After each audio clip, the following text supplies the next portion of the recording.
السلام علیکم ورحمۃ اللہ وبرکاتہ۔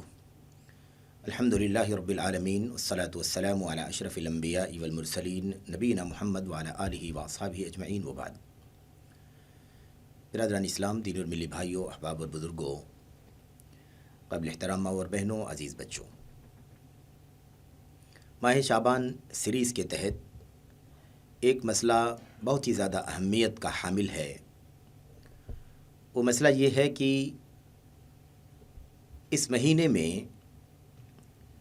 ایک نماز بڑے اہتمام سے پڑھی جاتی ہے، اور اس نماز کا نام جو ہے وہ صلاۃ الفیہ ہے، یعنی ہزاری نماز، یوں ہم کہہ سکتے ہیں اردو میں ہزاری نماز، یعنی وہ نماز جس کا نام الفیہ رکھا گیا ہے، ہزار والی نماز اس کا نام رکھا گیا ہے۔ اور یہ نماز شعبان کی 15ویں شب میں خاص طور پر پڑھی جاتی ہے۔ جیسے شعبان کی 15ویں شب میں جشن منایا جاتا ہے، شب بیداری کی جاتی ہے، اور اسے مبارک رات سمجھا جاتا ہے، اور یہ سمجھا جاتا ہے کہ اسی رات میں اللہ تبارک و تعالیٰ بہت ساری چیزوں کے فیصلے فرماتا ہے جو پورے سال میں اللہ عز و جل اپنی کائنات میں کرتا ہے۔ جیسا کہ اس سے پہلے حلقے میں اس سلسلے میں کچھ باتیں آپ کے سامنے پیش کی گئی ہیں۔ تو یہ جو مسئلہ ہے،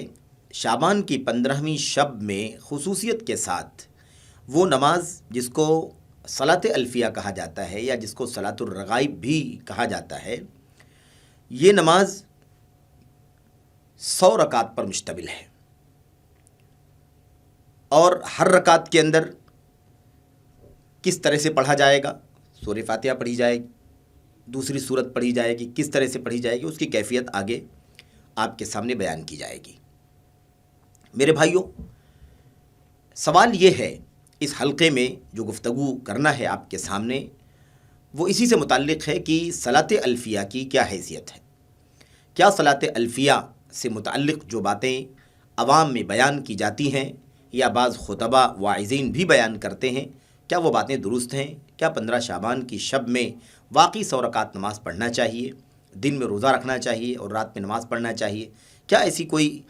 دلیل ہمارے پاس کتاب و سنت کی ہے جو صحیح ہو، مستند ہو، اور اس کے مطابق یہ عبادت کی جائے، اور پھر اس کے بعد جو اس کا صلہ اور بدلہ ہے اسے حاصل کرنے کے لیے مسلمان چاق و چوبند رہے؟ میرے بھائیوں، سب سے پہلے ہم آپ یہ جان لیں کہ ایسی کوئی نماز کتاب و سنت کے اندر صحیح دلائل کے ساتھ موجود نہیں ہے۔ ہاں، روایتوں میں ہے اس کا تذکرہ، لیکن وہ روایتیں صحیح نہیں ہیں، بلکہ جھوٹی ہیں، گھڑی ہوئی ہیں، موضوعات کے قبیل سے ہیں، اس کی کوئی بھی حقیقت نہیں ہے۔ روایتیں دو طرح کی ہیں، یا تو بعض روایتیں ضعیف ہیں، حد درجہ ضعیف ہیں، اور بعض روایتیں ایسی ہیں جن میں خصوصیت کے ساتھ 100 رکعت نماز کا تذکرہ وغیرہ آیا ہوا ہے۔ ایسی روایتیں موضوع ہیں، جھوٹی ہونے کے قبیل سے ہیں۔ تو اب سوال یہ پیدا ہوتا ہے کہ جب یہ کتاب و سنت کے دلائل میں کہیں بھی ثابت نہیں ہے کہ 15 شعبان کی شب میں صلاۃ الفیہ پڑھی جائے، اور اس میں اس طرح سے اعمال نماز کے انجام دیے جائیں، جب اس کی کوئی دلیل نہیں ہے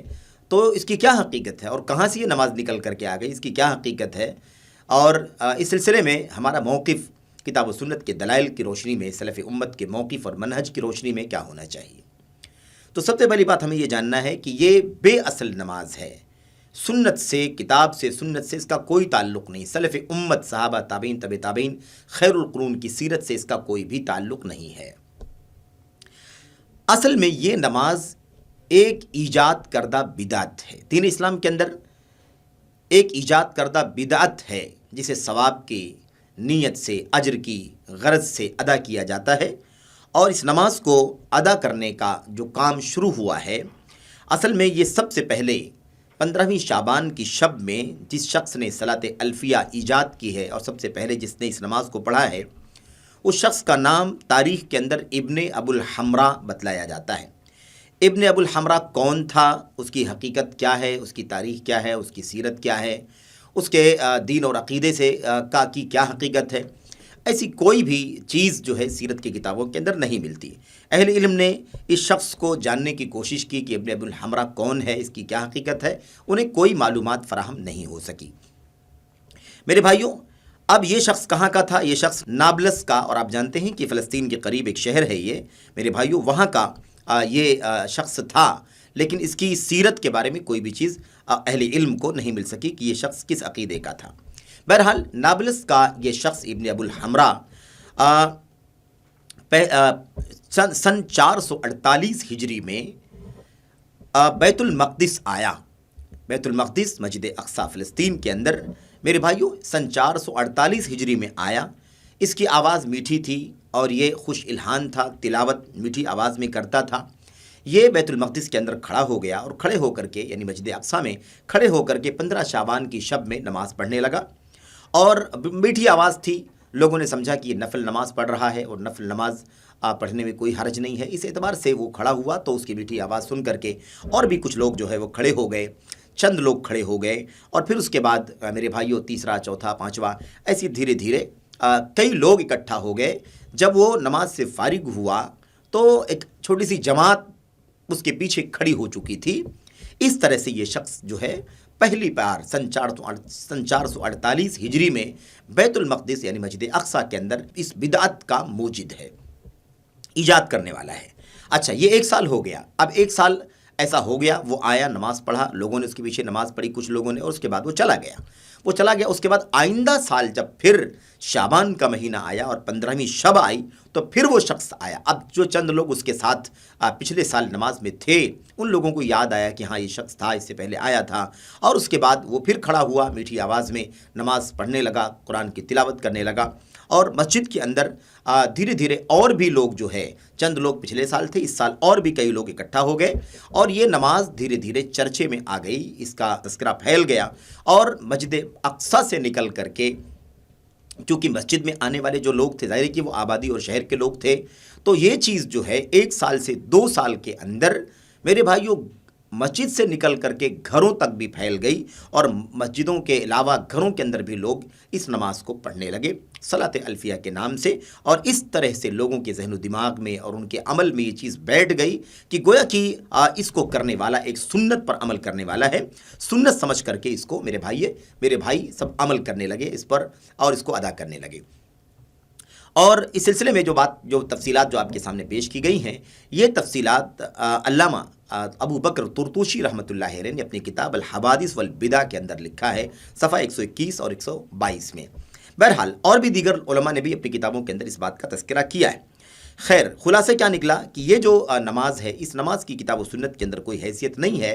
یہ بدعت ہے، اسے لوگوں نے ایجاد کیا ہے، اور جیسا کہ بات آ چکی ہے کہ اسے ابن ابو الحمرا نے سب سے پہلے سن 448 ہجری میں ایجاد کیا ہے۔ میرے بھائیوں، میرے بزرگوں، یہ بدعتی نماز جو سنت سے کوئی تعلق نہیں رکھتی، یہ 1000 اس کا نام ہے، رکعت 100 ہوتی ہے لیکن نام اس کا 1000 ہے۔ اس کی وجہ یہ ہے کہ ان 100 رکعتوں کے اندر سورہ اخلاص قل هو اللہ احد 1000 مرتبہ پڑھی جاتی ہے۔ ہر رکعت کے اندر سورہ فاتحہ کے بعد 10 مرتبہ میرے بھائیوں، سورہ فاتحہ کے بعد 10 مرتبہ سورہ اخلاص کی تلاوت ہوتی ہے۔ اس طرح سے سورہ اخلاص پوری 100 رکعت کی نماز میں 1000 مرتبہ پڑھی جاتی ہے، اسی اعتبار سے اس کا نام میرے بھائیوں صلاۃ الفیہ رکھا گیا ہے۔ یہ نماز جو ہے اور یہ نماز کی کیفیت اور اس نماز کے پڑھنے پر جو اجر اور ثواب ملنے والا ہے، یہ ساری باتیں مختلف روایتوں کے اندر میرے بھائیوں، اور وہ روایتیں جیسا کہ بات آ چکی ہے کہ وہ روایتیں موضوع ہیں، من گھڑت ہیں، فیبریکیٹڈ ہیں، جھوٹی ہیں میرے بھائیوں، بے اصل روایتیں ہیں۔ ان روایتوں کو امام ابن الجوزی رحمۃ اللہ علیہ نے، جن کی مشہور زمانہ کتاب ہے الموضوعات کے نام سے، اس کتاب کے اندر انہوں نے اس کی کئی ایک سندوں کو یعنی کئی ایک طرق کو نقل کیا ہے، اور اس کے بعد ان طرق یعنی ان سندوں کو میرے بھائیوں ثابت کیا ہے کہ یہ ساری کی ساری سندیں بے اصل سندیں ہیں، یہ جھوٹے لوگ ہیں بیان کرنے والے۔ اور اس کے بعد سب لکھنے کے ساری سندوں کو اکٹھا کرنے کے بعد لکھتے ہیں، کہتے ہیں ھذا حدیث لا نشک انہ موضوع، اس حدیث کے بارے میں ہمیں شک نہیں ہے کہ یہ موضوع روایت ہے، یہ حدیث موضوع ہے، اس میں ہمیں کوئی شک نہیں ہے۔ اور کہتے ہیں کہ اس روایت کے طرق میں، اس کی سندوں میں، اور 3 سندیں ہیں، ان تینوں سندوں کے اندر جو راویان ہیں، جو اس کو روایت کرنے والے ہیں، جس کو گھڑنے والوں نے لا کر کے جمع کر دیا ہے، ان کے اندر بے شمار یہ سب کے سب مجہول راوی ہیں، اور اس کے اندر بعض نام اگر معروف بھی ہیں تو وہ بے انتہا ضعیف ہیں، اور حدیث قطعی طور پر محال ہے، یعنی اس کے ضعیف نہیں بلکہ موضوع ہونے میں، جھوٹ ہونے میں کوئی شک نہیں ہے۔ یہ بات امام ابن الجوزی رحمۃ اللہ علیہ نے اپنی کتاب الموضوعات کے اندر لکھی ہے۔ اسی طرح سے اس سے متعلق یعنی صلاۃ الفیہ سے متعلق جو روایتیں ہیں اس پر گفتگو کرتے ہوئے علامہ سیوطی رحمۃ اللہ علیہ نے اپنی کتاب اللؤلؤ المصنوعہ کے اندر بھی گفتگو کی ہے اور موضوعات کے ضمن میں اس کو ذکر کیا ہے۔ ایسے ہی امام شوکانی کی مشہور کتاب ہے الفوائد المجموعہ، اس کتاب کے اندر بھی اس روایت کو نقل کیا گیا ہے، یا اس کی سندوں کو نقل کیا گیا ہے، جس میں یہ بات واضح ہو جاتی ہے کہ روایت موضوع ہے، جھوٹی ہے، بے اصل ہے، اس کی کوئی بھی حقیقت نہیں ہے۔ میرے بھائیو، میرے بزرگوں، خلاصہ کیا ہے؟ خلاصہ یہ ہے کہ یہ روایت، اس روایت کا حکم یہ ہے، اس نماز کا صلاۃ الفیہ کا حکم یہ ہے کہ یہ حدیث متفقہ طور پر، یہ نماز صلاۃ الفیہ متفقہ طور پر بدعت ہے، اس کی کوئی بھی سند نبی کریم صلی اللہ علیہ وسلم تک نہیں پہنچتی، نہ اللہ کے نبی نے اس کو اپنی سنت میں جگہ دی ہے، نہ خلفائے راشدین نے کبھی اس پر عمل کیا ہے، نہ ہی ائمہ محدثین کے علاوہ ائمہ فقہا میں سے کسی نے اس کو مستحب اور صحیح سمجھا ہے، چاہے وہ امام مالک ہوں، چاہے وہ امام ابو حنیفہ ہوں، امام مالک ہوں، امام شافعی ہوں، احمد ہوں، ثوری ہوں، اوزاعی ہوں، دیگر بہت سارے علماء، ان علماء نے یہ بات بڑی صراحت کے ساتھ بیان کی ہے کہ اس کی کوئی حقیقت نہیں ہے، یہ نماز الفیہ کے نام سے جو پڑھی جاتی ہے یہ بہرحال میرے بھائیوں بدعت ہے۔ اس کی وجہ بہت صریح ہے، بہت واضح وجہ ہے کہ جس روایت پر گرچہ کہ وہ 3 سندوں کے ساتھ لوگ بیان کرتے ہیں، جس روایت پر اس نماز کا وجود میرے بھائیوں مبنی ہے، موقوف ہے، یا یہ اس کا ثبوت موقوف ہے، وہ روایت کیا ہے؟ وہ روایت صحیح نہیں ہے، بلکہ ضعیف بھی نہیں بلکہ موضوع ہے وہ، چونکہ وہ روایت متفقہ طور پر اہل الحدیث یعنی علماء محدثین نے اس روایت کو متفقہ طور پر موضوع اور جھوٹ قرار دیا ہے۔ اس لیے میرے بھائیوں، بہت واضح سی بات ہے کہ جب روایت ہی موضوع ہے، جھوٹی ہے، تو اس سے کوئی عبادت کہاں سے ثابت ہو سکتی ہے؟ فضیلت بھی ثابت نہیں ہو سکتی، عبادت کہاں سے ثابت ہو سکتی ہے؟ کوئی حکم ثابت نہیں ہو سکتا ہے، حتیٰ کہ میرے بھائیوں فضیلت تک ثابت نہیں ہو سکتی ہے، تو کہاں سے پورے طور پر ایک نماز جو دین اسلام کے ستون میں سے ایک ستون ہے اور کلمہ توحید کے بعد سب سے زیادہ عظمت والی عبادت ہے، یہ نماز بھلا کہاں سے ایک جھوٹی روایت کی بنیاد پر ثابت ہو سکتی ہے؟ تو خلاصہ کلام یہ ہے کہ جس طرح سے میرے بھائیوں اس 15ویں شعبان کی شب میں جشن منانے کی کوئی حیثیت نہیں ہے، اور جو باتیں بیان کی جاتی ہیں وہ سب بے اصل باتیں ہیں، ایسے ہی اس رات میں 100 رکعت کے نام سے پڑھی جانے والی صلاۃ الفیہ بھی میرے بھائیوں یہ بدعت ہے، اور اس کا کوئی ثبوت موجود نہیں ہے۔ تو جشن منانا بھی بدعت 15 شعبان کی شب میں، ایسے شب بیداری کرنا بھی بدعت، 15ویں تاریخ کو خاص طور پر خصوصیت کے ساتھ ان روایتوں کی بنیاد پر میرے بھائیوں، جس میں کہا گیا ہے کہ جب 15ویں شعبان کی شب 15ویں تاریخ آئے تو دن میں روزہ رکھو، رات میں قیام اللیل کرو، یہ جو بیان کی جاتی ہے روایت، چونکہ یہ سب موضوع ہے، اس بنیاد پر نہ اس کی نماز ثابت ہے، نہ اس کا روزہ ثابت ہے، نہ اس میں شب بیداری کرنا ثابت ہے، نہ اس میں جشن منانا ثابت ہے، یہ ساری کی ساری چیزیں میرے بھائیوں بلا تأمل وضاحت کے ساتھ اہل علم نے اس کو بیان کیا ہے کہ یہ بدعت ہے اور اس کی کوئی بھی حقیقت نہیں ہے۔ اور اس طریقے سے اس مہینے کے اندر شب برات کے نام سے جو بھی سارا کام چلتا ہے، شب برات کے نام سے جو سارا کام چلتا ہے، جس میں سب چیزیں آ جاتی ہیں، راتوں کو لائٹنگ کرنا، چراغاں کرنا، روشنی کرنا، یا مثال کے طور پر عید کے طور پر منانا، نئے کپڑے سلانا، اور اس شب بیداری کرنا، راتوں کو نوافل اور قیام کرنا، ایسے ہی دن میں روزہ رکھنا، اور ایسے ہی میرے بھائیوں 100 رکعت نماز الفیہ کے نام سے یا رغائب کے نام سے پڑھنا، یہ ساری کی ساری چیزیں سب کے سب بدعت ہیں۔ اور ان روایتوں کی بنیاد پر جو فضیلتیں بیان کی جاتی ہیں کہ اس رات مردوں کی مغفرت ہو جاتی ہے، زندے بھاگ کر کے مردوں کے پاس یعنی قبروں کے پاس جا کر کے پوری رات جاگتے ہیں، اور میرے بھائیوں اس رات میں صدقہ کرنا، خیرات کرنا،